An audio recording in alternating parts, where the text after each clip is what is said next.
Hi, I'm Val, everyone's favorite harem protagonist, and this is week 8 of reviewing an isekai show every week until I get a fourth girlfriend. This week we're finally broaching the villainess subgenre by talking about the dark history of the reincarnated villainess. Villainous isekai is propagated as the primary popular avenue for female isekais because it doesn't really challenge gender norms while inserting them into a position of power, and indulges the taste of girls who enjoy otome games set in fantasy worlds while still providing narrative opportunities for hardships and utilizing the villainess's role's capability to strain the setting social norms to give the protagonist some wiggle room to redefine their place in the world and the story of the game they were playing.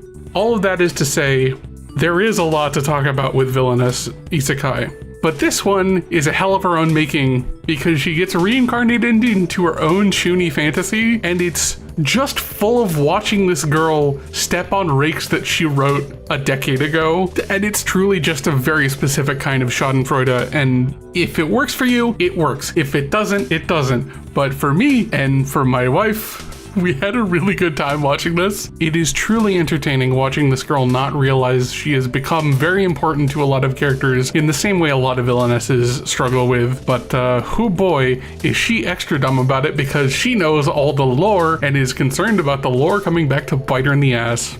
With that said, let's see what we're going to be talking about next week.